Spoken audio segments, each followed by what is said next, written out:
In 3, 2, 1. Light Phone 2. It is a different take on the idea of a phone that you carry that is kind of intentionally not exactly a smartphone. It says it's a phone for humans. What does it all mean? Maybe this is just more in tune with human things. It lets you be a human, more of a human, less of a digital human, and a human human. It's not their first kick at the can. They made a different phone, this phone over here. This was Light Phone number 1. Shipped in a book. Flip the book, it's pictures, because you're a human. That was the phone at the very end of it. It had a power button, a headphone jack, a speaker. That was the phone, look at that. You could call people, that was the whole point of it. But of course, that wasn't perfect. We need a less light phone, and then that's where Light 2 comes in. My knife keeps vanishing. 4G LTE version raised a bunch of money. People are interested in this idea. Digital detox that stresses you out and leads you straight to misery. Well, you know about this stuff. Yeah. It's not a typical smartphone package, as you could tell. Cardboard, it looks like a book. Kind of reminds me of Amazon Frustration Free. You pull down. The Light Phone is for going light. It is a choice. How will you experience your life today? Jack, you're barely there today. Where's the human you? Just liking it up. Little heart here, little heart there. Appreciate your time. Life is right now. Did you know that, Will? Life is right now. You got the e-ink display for that tremendous battery life, and of course it's easy on the eyes as well. It's got a headphone jack, power button, speaker, light sensor, up, an up button, toolbox menu, down, display, micro USB, and a microphone. Of course it takes a SIM card. You're gonna need a SIM card still. You still need to be available in the case of an emergency. So you pull out the phone over here. It is a micro USB cable, unfortunately not Type-C, so if this is a companion phone for you, you will need to bring an extra cable. I really wish they didn't do that like that, Will. I'm on the Light Phone. I'm living my life. I'm being a human. And that's my right. And that's my luxury. I'm gonna go rock climbing. You see how that works? What else can it do, Will? I mean, the old one, you're just making phone calls. What about this one?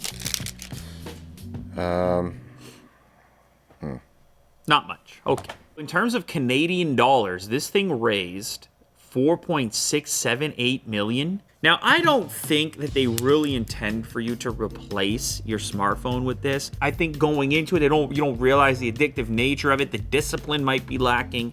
You find yourself out at an event, on a trip, you're out to dinner, and all of a sudden a smartphone, it emerges. It finds its way. It finds a path into your environment, into your event, and next thing you know, you're locked and loaded. The real application is as an extra device. Comedy shows, they're forcing people, concerts, they're forcing people to put their phones away because of the recording and the video and the whole thing that people are doing, spoiling the event. In fact, it's affecting many of life's experiences, possibly in a negative way. E-ink display, as mentioned, 6 hours and 3 minutes of talk time, 30% charge in half an hour. Greetings, welcome to your Light Phone. Okay, so if you're gonna see wide adoption of these intentionally dumb devices, then we're gonna have to get to a place where these can be substantially less money, because at $350, Will, you understand, people are squarely in smartphone territory. Landscape keyboard that presents itself. It's such a bizarre experience because it blends. You barely see the e-ink display in relationship to the phone. They almost nailed the gray. Okay, so it's booted up, as you can see, and you're left with the time. You can see we're connected to Wi-Fi. We have the battery life up there, and then what looks like a simple home button. I'm gonna hit that. Recent activity will be displayed here. I click over here. I have a number pad. Look at that, traditional number pad over there. I can search my contacts in the center, and I can compose a message. Is that it? Is that it, Will? Is that all I get? We survived. We existed for so long with those features. And this would be a cool phone. If you had a phone this small back then, with that set of features that you could touch. Oh, here we go. Okay, phone, alarm. So you got the alarm we mentioned earlier, and settings. Now, because it's an e-ink display, it has to refresh every single time. So every click Gives you this kind of blink. They said that they're going to include future features. Future. It's a future feature. So a local music player, turn-by-turn directions. So it's important to note at this moment that this is not the final version of the software. But what's different about this phone compared to the original is it does have the horsepower to have a slightly more comprehensive software suite. And apparently in the coming months, I believe the official release or the next release, you're going to be looking at a calculator, a Wi-Fi hotspot feature, a music player, somehow turn-by-turn navigation. I don't know how they're going to do all this on e-ink, but in a weird way, this lack of tech is kind of the point of the device. If it gets too fun to interact with, then all of a sudden you're back where you started. As far as the essence is concerned, I kind of understand the motivation. There are individuals gravitating towards something like this. Will it work? I don't know, because that person obviously has an issue to begin with. It's like a Nicorette patch. Yeah. You still get something, but not the whole thing. It's a little taster. It's gonna be hard, I think, to figure out where the line is cut off. If you do buy this as a companion device, I think a lot more people would be inclined to try out a lighter digital lifestyle if they didn't have to spend smartphone money on the light phone. The other nice thing about this is going to have a mobile hotspot. And so what ends up happening there, Will, is you might offload some of your smartphone activity to a more stationary device like a laptop. And I know you're saying that's a weird roundabout hack, but just that small degree could make sure that there's more intent on your end and that you're less likely to do the kind of vegetable act of just almost automatic behavior of there's the smartphone again. So I'm gonna go ahead and throw the SIM card in real quick. Is that a downgrade or an upgrade? I don't know. It depends how addicted you are. So I'll pop the SIM out real quick. There are people who are looking for help. They're all strung out with the Instagram and whatnot. They're strung right out. When you operate it, you have to have an intent. You have to have a reason. Yes. All right. I'm going to try to call Willie Doo. What's your number? 416. This is where Jack leaves your number again. Hey. Hey. There you go. Oh my God, you sound terrible. Really? Well, maybe it's because I got the volume cranked. Hang on a sec. Hey. Oh, that's better. Sounds better? Yeah, that's better. Okay. You sound like Will now. I'm just calling you from my light phone too. Okay. Yeah, I'm post social media. You're a minimalist now. Yeah, I'm post social media. Okay. Well, you got a Pixel over there? Yeah. Yeah, you're not a human.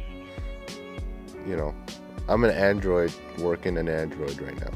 That's right. You know what gets weird with this, Will?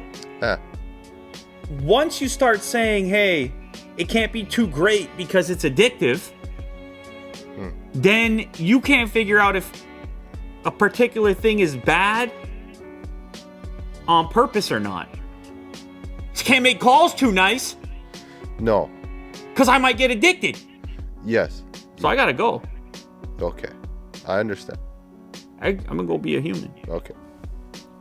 How do you evaluate something that's intentionally not trying to have features? The premise is, please don't use me that much. It's the opposite of what we've been told. It's the opposite of the infomercial. It'll do this, it'll scratch your back, it'll show you a good time, it'll fix your plumbing. And then this one is saying, nah, we don't do very much. We're light, we don't do very much. Maybe it's time for another experiment. I've done it before. I barely survived. What was it, the punk phone? Do we have a punk phone? This phone.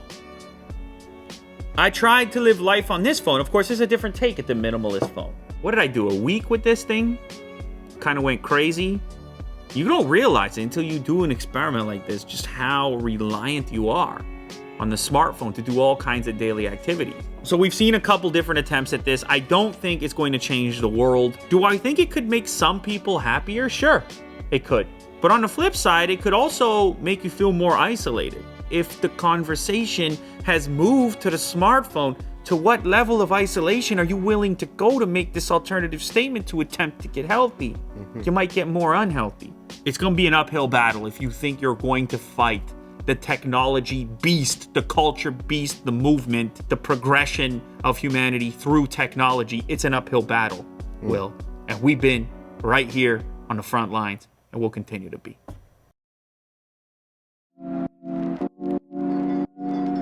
Sponsored by Vizio. Now this thing's big. We got the Vizio P-Series Quantum 75-inch 4K Smart TV, and it's paired with the home theater sound system with Dolby Atmos. Now the most impressive feature is their quantum dot technology that's able to deliver a more complete range of color to our eyes. They say it displays 115% more color than standard 4K TVs. Now the sound system has built-in upward firing speakers. They're capable of delivering 360 degrees of sound. It's a whole experience. Vizio has SmartCast, which allows you to access all your apps. It comes with Apple AirPlay 2 and Chromecast built in, and works with Siri, Alexa, and Google Assistant enabled devices. Vizio has a lot of Black Friday deals going on right now. Check out the link down below for more info.